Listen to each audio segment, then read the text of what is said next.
Bueno, buenos días. Vamos a comenzar esta primera mesa de debate. A ver si intentamos también acelerar un poquito los tiempos porque nos hemos ido y vamos a intentar acelerar la mesa, ¿no? Esta mesa, como ya bien se ha comentado, es sobre el espacio europeo de datos sanitarios y un poquito por centrar la mesa, pues sabemos que vivimos en una era en la que el dato es algo muy importante e innegable, que la innovación y los procesos de digitalización y las nuevas tecnologías han venido también para quedarse. Las transformaciones, que son una necesidad compartida por todos, aportan enormes ventajas a las capacidades de los sistemas sanitarios y calidad de los servicios prestados a los ciudadanos en todos sus ámbitos. En otras cosas, suponen un mejor aprovechamiento de los recursos, una ampliación de la información con la que generar conocimiento, mejorar la continuidad asistencial del paciente situando a éste en el centro de los servicios. Sin embargo, también traen consigo determinados riesgos y amenazas que no podemos obviar y que debemos de saber identificar y que es necesario regular, como ya se ha puesto de manifiesto en esta mesa. Con este propósito surge este reglamento sobre el espacio europeo de datos sanitarios.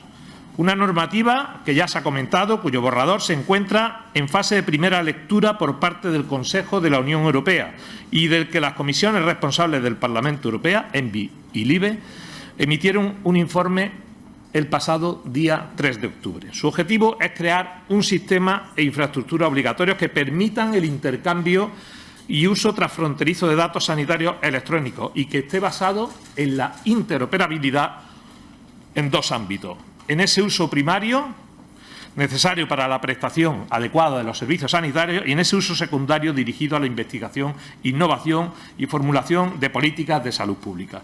La previsión, como se ha indicado también, es que el Parlamento vote este informe en noviembre y que el acuerdo sobre el texto final ojalá pudiera llevarse a cabo entre los meses de febrero y marzo.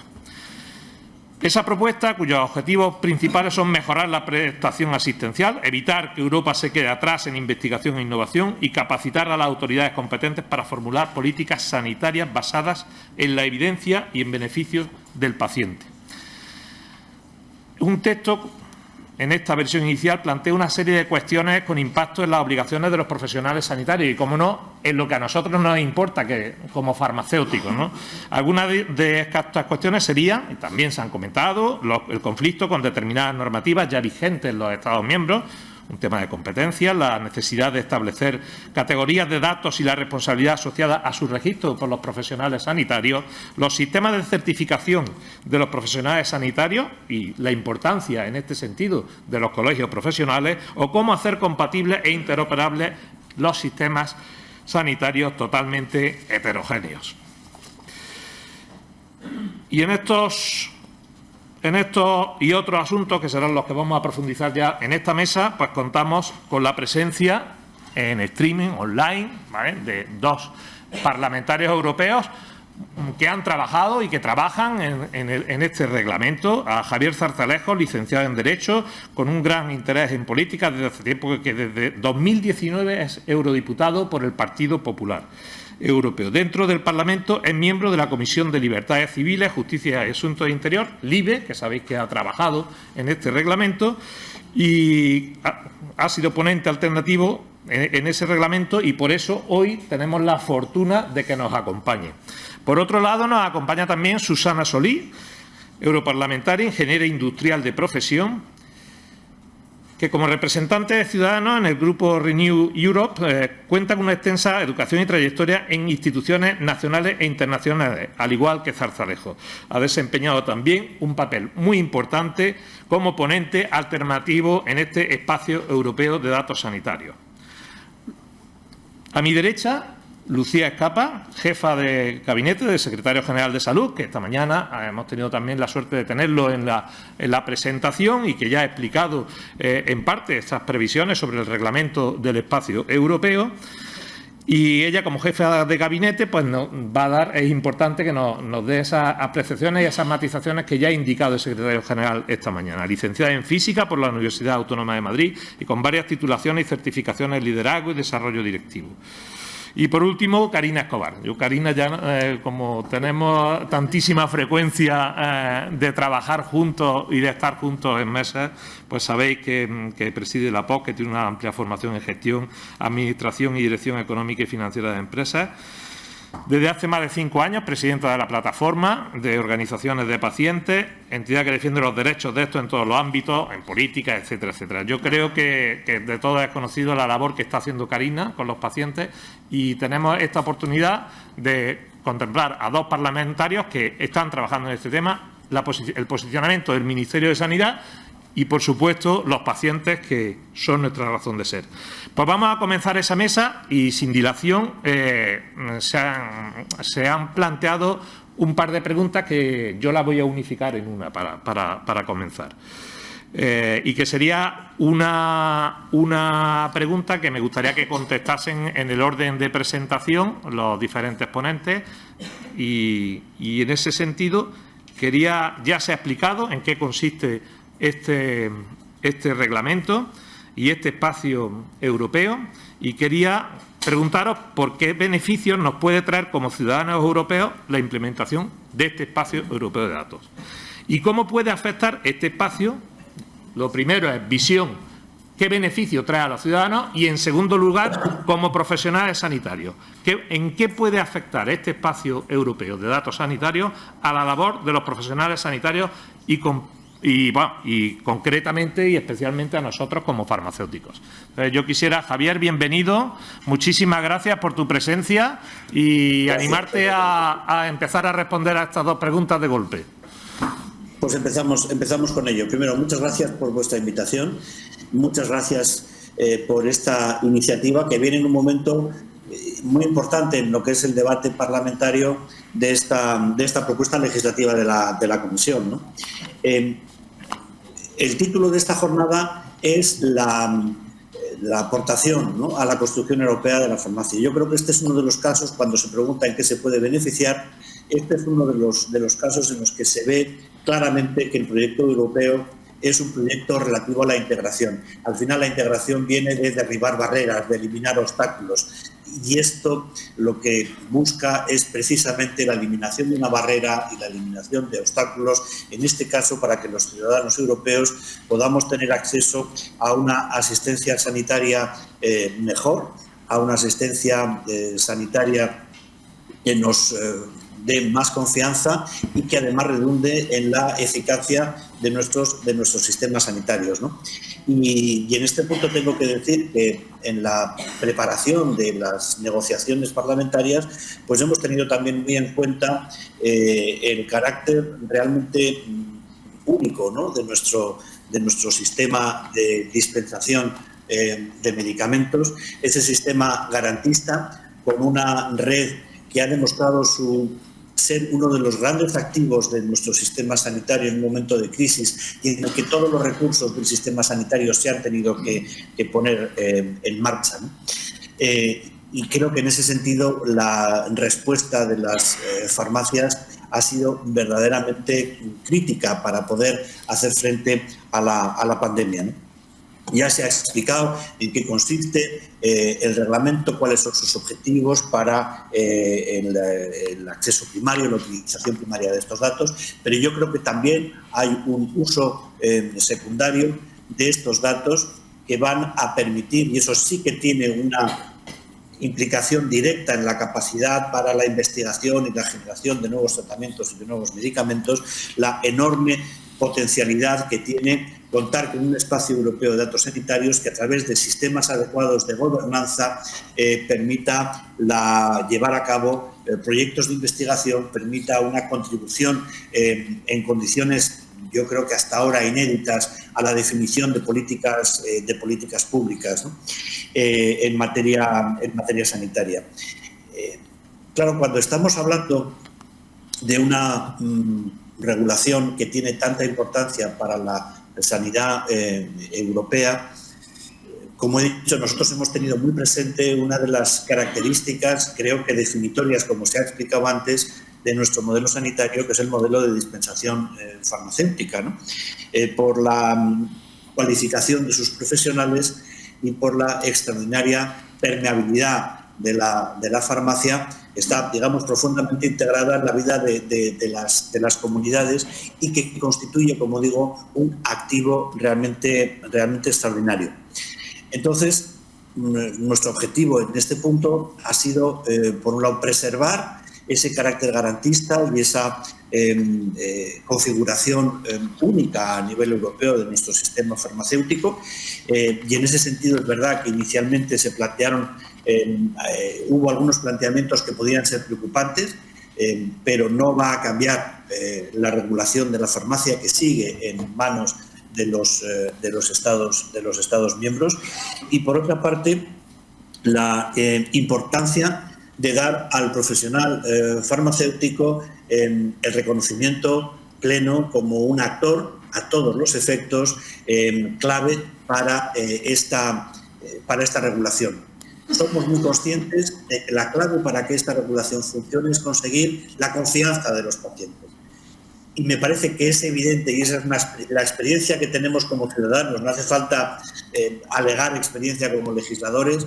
Uno de los elementos que mayor confianza aporta a nuestro sistema sanitario es precisamente la relación entre el paciente y el farmacéutico. Por eso, tanto la figura del profesional farmacéutico como naturalmente como un actor en esta regulación, como la garantía de que el modelo de farmacia español se puede mantener, y no solamente se puede mantener, yo creo sinceramente que va a salir muy potenciado con esta regulación.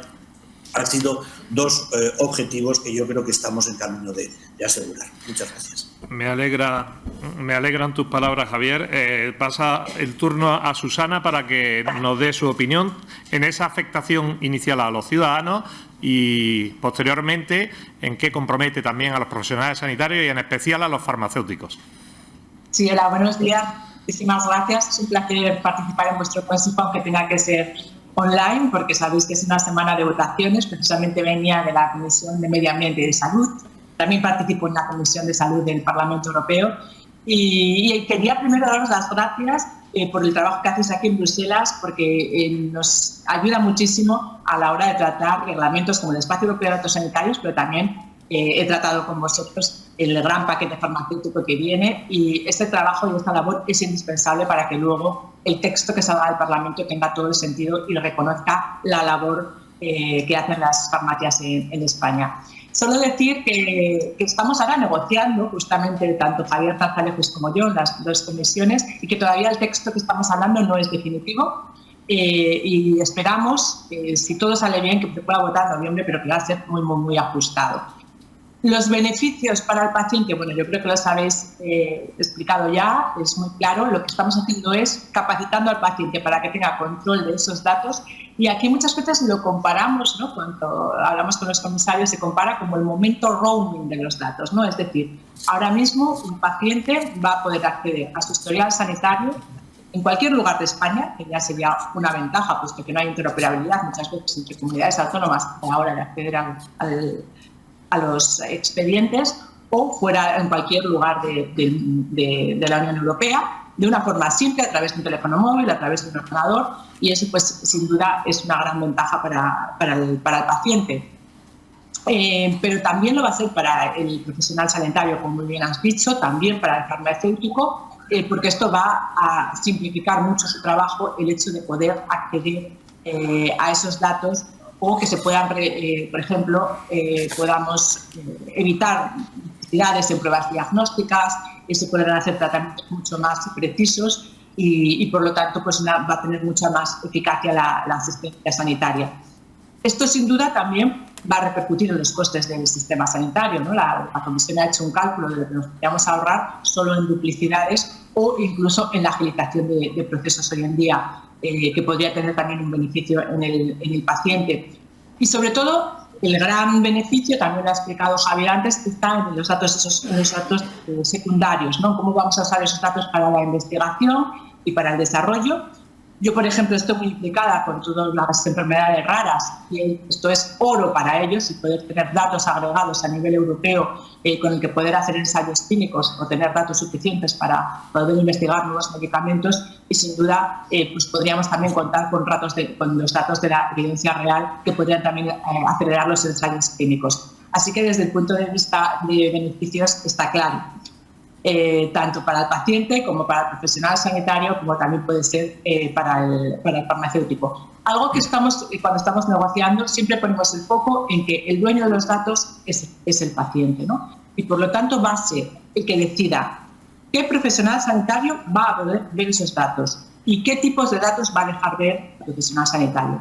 Lo digo porque esto puede ser el paciente el que permita que los profesionales sanitarios de su confianza, que muchas veces es el farmacéutico, sea el que tenga acceso a qué datos y cómo le puede ayudar esto además a la labor del farmacéutico. Muchas gracias. Lucía. Pues buenos días, muchas gracias. Hoy estoy un poco acatarrada, no es mi día más estupendo. Bueno. Gracias en todo caso por la invitación. Y yo hoy...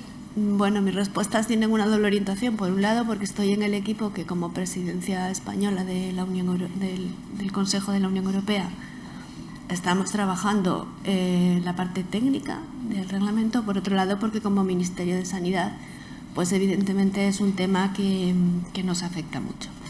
Yo quería empezar señalando algo que ya dijo el secretario general en su intervención, y es que España, en lo que se refiere al uso primario de los datos de salud, es decir, al uso para proporcionar asistencia sanitaria, está en una posición extremadamente ventajosa de cara a este reglamento. A día de hoy, en todas las comunidades autónomas hay un repertorio de documentos electrónicos de salud, que son 10 en total. Las distintas comunidades autónomas implementan más o menos de ese conjunto, pero al menos todas ellas implementan la historia clínica resumida electrónica, y esa misma historia clínica resumida se intercambia con el resto de países europeos que están adheridos ya a la eHealth Network. De hecho, desde la perspectiva del uso sanitario de los datos, este reglamento aspira a convertir en obligatorio lo que la directiva del año 2011 establecía como voluntario. Esa directiva de asistencia sanitaria transfronteriza definía un sistema que se llama eHealth Network para el intercambio electrónico de datos para asistencia sanitaria transfronteriza, que tenía carácter voluntario el uso por parte de los países de ese sistema. Es decir, la asistencia sanitaria transfronteriza no es voluntaria, obviamente. Lo que es voluntario es hacerlo a través de ese sistema. Y este reglamento lo que pretende es convertir ese mecanismo en obligatorio. Y de ahí se derivan una serie de ventajas a corto plazo para los pacientes que ya han explicado tanto Javier como Susana. Es decir, el ciudadano va a poder moverse por toda la Unión Europea y esté donde esté, va a tener acceso a un subconjunto de documentos electrónicos que describen su historia de salud y que están normalizados, es decir, que tienen los mismos tipos de contenidos estructurados de la misma manera y que además se pueden traducir de manera automática, porque esto ya está en producción, al idioma del país del profesional que le está atendiendo. Y además de eso, esa misma persona va a poder comparar, contrastar, descargar y almacenar las distintas historias clínicas que se le van a generar cuando en ese proceso de moverse por Europa tenga asistencia sanitaria en distintos países. Evidentemente, como también ha señalado Javier, el reglamento no entra en cómo los países organizan su asistencia sanitaria, porque eso es una competencia nacional. Pero lo que sí que establece es que todos los países van a tener que tener un nodo que se conecta con esa red transfronteriza, a través del cual todos los ciudadanos van a poder consultar sus datos sanitarios en el resto de la Unión Europea, y cualquier profesional sanitario que necesite para atender a un paciente acceder a una de esas historias va a poder hacerlo. En cualquiera de los dos casos, la previsión es que ese acceso sea un acceso autenticado. Y eso mismo se aplicará también al acceso en representación de, que además tiene que ser regulado a nivel nacional, porque las características normativas de cada país que regulan la representación son muy, muy, muy distintas. Eso a corto plazo. Y a largo plazo, como también han señalado los dos europarlamentarios, la utilización de los datos para uso secundario abre la puerta no solamente a la investigación, que es lo primero que se nos viene a todos a la cabeza, sino para muchísimas mejoras e innovaciones, tanto en el sector de la salud como en el sector de dispositivos, como en el sector de la farmacia, como en el mismo sector asistencial, y también para el diseño y la evaluación de las políticas públicas. Y ahí enlazo con lo que hemos vivido a lo largo de la pandemia del COVID. Lo que no se puede medir no se puede gestionar. Y esa es una de las apuestas del espacio de datos para uso secundario. Muchas gracias, Karina. Bueno, aunque se ha dicho mucho, yo creo que, estando de acuerdo con todo, creo que el Espacio Europeo de Datos en Salud viene a ser una palanca de transformación de nuestro Sistema Nacional de Salud y tenemos que aprovecharlo para tener más calidad, ¿no? Que realmente tengamos unos procesos asistenciales que generen valor en los pacientes, esa atención basada en valor tan importante y que hablamos mucho de ella y que se tiene que hacer posible. Fortalecer la innovación, como ha dicho Susana, ¿no? Y la investigación en Europa es fundamental, con una visión ya a corto y medio largo plazo en enfermedades raras, en enfermedades oncológicas, pero para otras muchas patologías donde hay muchos pacientes en espera. Nosotros esto lo estamos viendo, lo estamos tocando, ¿no? Estamos en el grupo espejo de la misión cáncer, vemos la importancia de datos en este caso y también estamos en el IMPACT, ¿no? En el proyecto de medicina de precisión del Instituto de Salud Carlos III. Estamos en los 3 ejes, incluido el Data Lake que tiene, y vemos cómo el dato es fundamental, ¿no? Y cómo compartir estos datos lo que piensa es en la salud de los europeos y especialmente de las personas que tenemos problemas de salud, que somos más vulnerables, más frágiles, y en este caso las personas con enfermedades crónicas. Tenemos que llegar a conseguir la medición de resultados en salud, poder compararnos y poder tener una gestión sanitaria mucho más transparente y más cercana a la ciudadanía. Y en cuanto, perdón, que se me olvida, los farmacéuticos, que son los más importantes que hay en esta mesa. Nosotros sí creemos firmemente en la profesión farmacéutica, trabajamos de la mano. Creemos que toda la labor de los profesionales sanitarios farmacéuticos, lo que hacen los datos es mejorar la prestación, que sea más eficiente, que sea más segura. Para nosotros la seguridad es fundamental en cuanto a las dianas terapéuticas o los fármacos que tomamos. Van a tener mayor capacidad de información y de los pacientes, concretar esa atención más personalizada, que es lo que queremos los pacientes y los profesionales, y conseguir una mayor capacidad de servicio, ¿no? Tener un espacio con datos más fiables y, por supuesto, participar en el ámbito de la salud pública y, por qué no, también en la investigación. Muchas gracias, Karina. Pues bueno, yo creo que es el planteamiento inicial de los 4 ponentes que sí nos han dado una pincelada de su opinión, cómo afectan a ciudadanos y a profesionales y en especial a farmacéuticos. Quería aprovechar la presencia de Javier Zarzalejos para preguntarle, él ha indicado que no cambia la regulación en farmacia, que seguirá en manos de los Estados miembros, pero quería incidir un poquito en esa cuestión, que en qué medidas, y enfocándonos a este reglamento, a la propuesta de la Comisión, esta propuesta podría entrar en conflicto con la competencia de los Estados miembros con respecto a la organización y a la prestación de servicios sanitarios, incluida la atención farmacéutica. Eso por un lado, y también ha salido el tema de la seguridad. Nos preocupa muchísimo la seguridad en los datos y ese acceso a terceros que pueden ser no profesionales sanitarios. ¿Sería posible que este acceso de representantes del paciente pueda desembocar en accesos ilegítimos o con finalidades ilegítimas? Y si es así, ¿cómo pueden evitarse esos riesgos? Contesto rápidamente. En cuanto a lo primero, creo que tenemos una garantía más razonable de que esa situación no va a cambiar en lo que se refiere a la regulación nacional de la asistencia farmacéutica.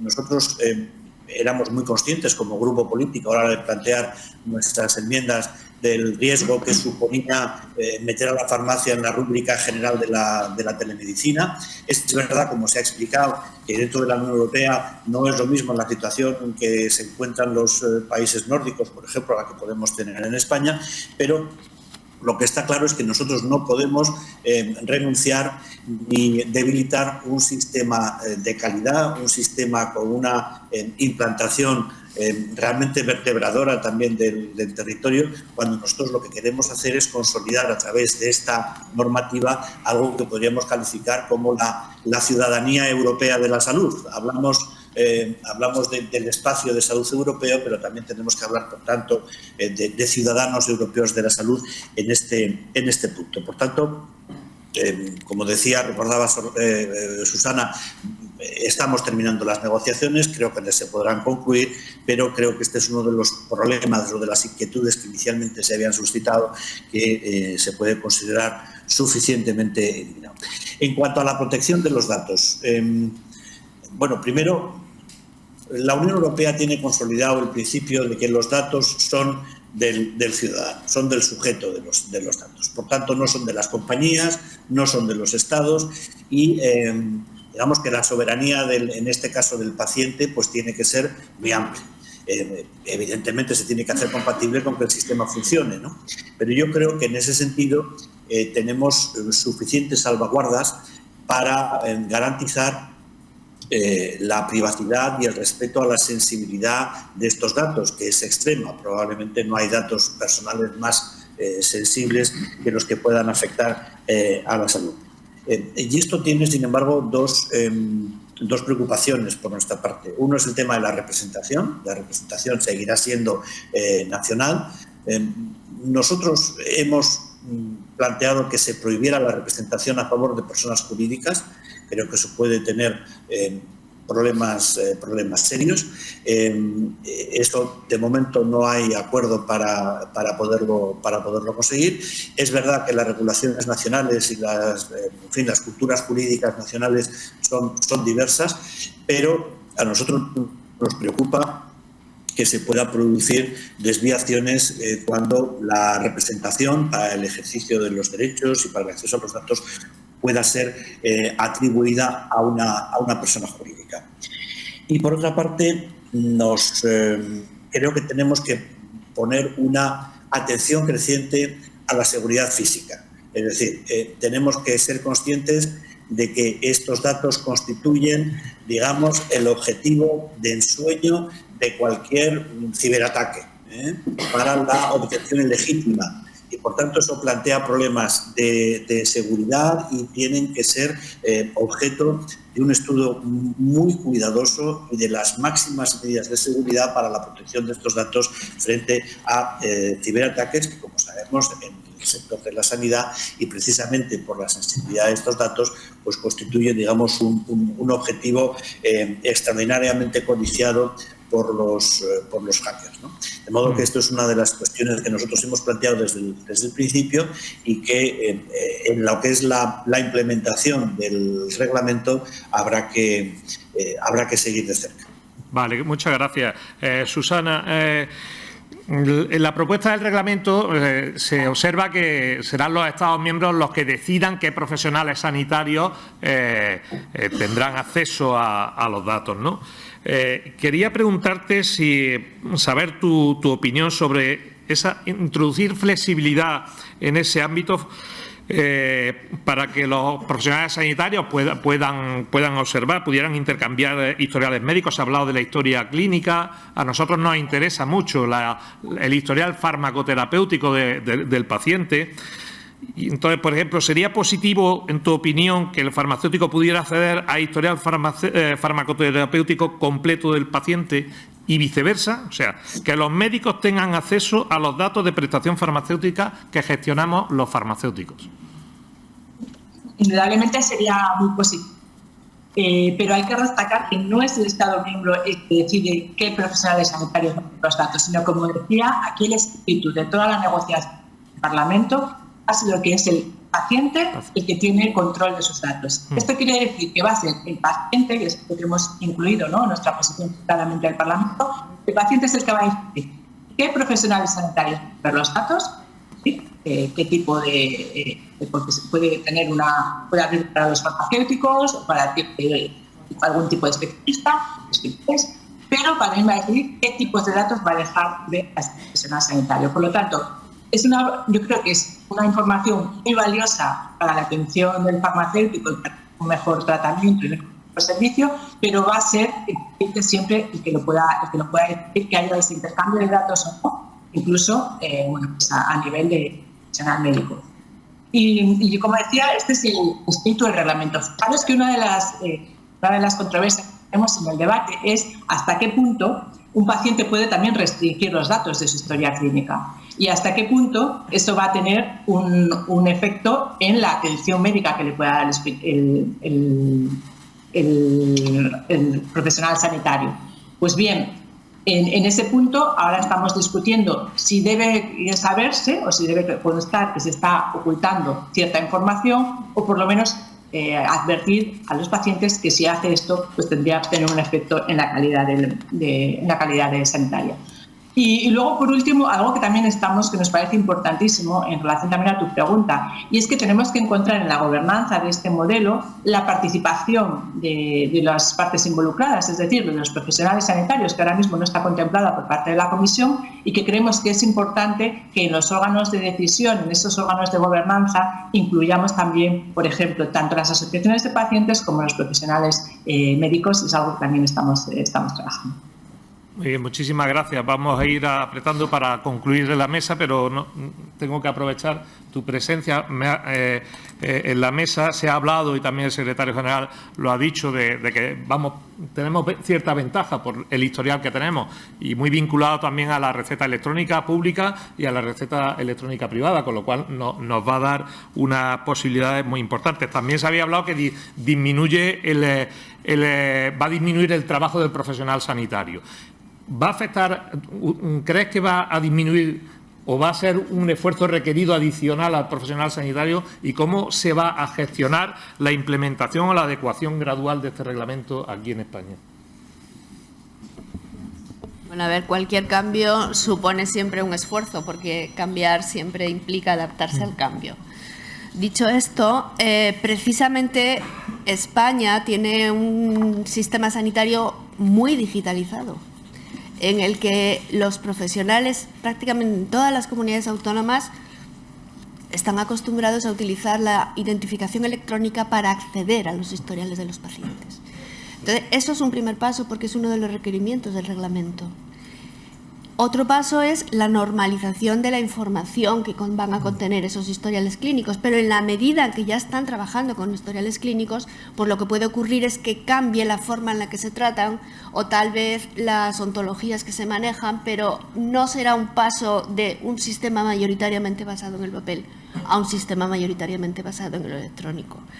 Y luego quería señalar que el artículo 5 de la propuesta de la Comisión define 5 categorías de datos que son los que conforman un historial médico electrónico, que son la historia clínica resumida, las recetas electrónicas, las dispensaciones electrónicas, las imágenes médicas e informes de imágenes, los resultados de laboratorios y los informes de alta hospitalaria. O sea que es un paquete extremadamente ambicioso. Sí, sí. Y en cuanto a en cuánto tiempo vamos a ser capaces de hacer eso, pues hombre, hay que ser realista. Hay países que parten de unos modelos de asistencia sanitaria completamente diferentes, muy atomizados, muy basados en seguros privados que después aplican un modelo de reembolso. Y para esos países los plazos iniciales del reglamento, que se movían alrededor de los 3-4 años, posiblemente no sean asumibles. O sea que habrá que hacerlo de una manera escalonada, posiblemente en estas categorías de datos pues empezar por las más implantadas, que serían las 3 primeras, historiales, receta, dispensaciones, y avanzar, pues por ejemplo, las imágenes y los informes, pues se puede empezar por los informes e ir más adelante a las imágenes que tienen unos requerimientos técnicos mayores. Y luego solo quería hacer otra precisión, y es que efectivamente la propuesta de la Comisión prevé que los pacientes puedan decidir ocultar todo o parte de su historia clínica, y efectivamente hay un debate sobre, primero, qué impacto o qué consecuencias tiene eso para el profesional sanitario que atiende a una persona parte de cuyos datos no puede ver, y si se le debe hacer saber a ese profesional sanitario que hay datos que no puede ver o ni siquiera decírselo. Pero en ningún caso hay intercambio de historiales entre profesionales. Lo que hay es acceso de un profesional a los datos de un paciente cuando le va a prestar asistencia sanitaria. No, y de hecho eso no cambia respecto al modelo actual. Gracias. Muy claro. Y ya, Carina, cerramos con tu visión, ¿no? Y ¿cuál crees, en el sentido de esta visión de pacientes, que sería la forma más adecuada para que los pacientes manifiesten esa voluntad al respecto de que se puedan tener esos datos, ¿no? Y ya te hago ya la del millón, que es la de: ¿considera que las organizaciones de pacientes deberían servir como vehículos para canalizar dichas solicitudes de acceso? Esa, por supuesto. Esa es centrando el balón.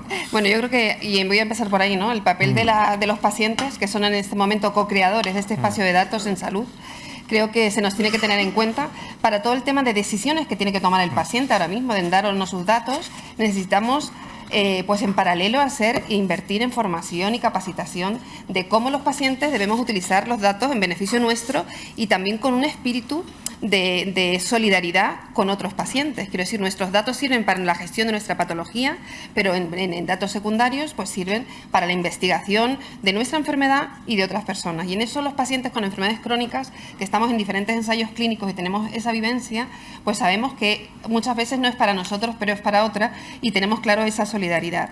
El papel de las entidades de pacientes aquí es fundamental, porque hay que vertebrar la voz de los pacientes. Creemos que tenemos que estar en la gobernanza, al igual que los profesionales, los que usamos el sistema. Tenemos que estar en la gobernanza, y aquí que está el director de la Agencia Española del Medicamento, sabemos que participar los pacientes supone una transparencia, mayor confianza en el sistema, y que realmente pues no haya ese miedo, ¿no? Esa barrera, ¿no?, a entregar mis datos por si acaso, cuando va en beneficio de todos. Lo único que queremos es que sea seguro, ¿no?, y que sea respetuoso toda la gobernanza del dato, y en este caso pues tiene que haber un equilibrio entre ofrecer el dato o sea, intentar tener seguridad del dato, pero que haya flexibilidad para que la investigación y la innovación no se frene.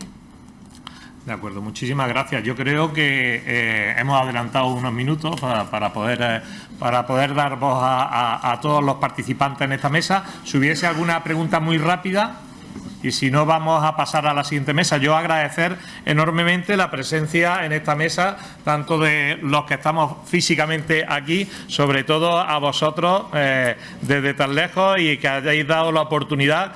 Se observa que hay mucho trabajo por hacer todavía, no está cerrado todo, y suscitan algunas cuestiones que creo que van a ser muy importantes que queden perfectamente definidos. Y por nuestra parte, pues nuestro trabajo también se va haciendo. Llevamos ventaja porque llevamos con una receta electrónica público y privada ya durante muchísimo tiempo, que creo que va a facilitar en la parte que a nosotros nos toca todo este nuevo espacio europeo de datos sanitarios. Muchísimas gracias, de verdad, de corazón, y desde aquí, desde España, pues nada, España y Europa. Un saludo a los que estáis por allá, y muchísimas gracias por vuestra atención, a todos vosotros también. Gracias a vosotros.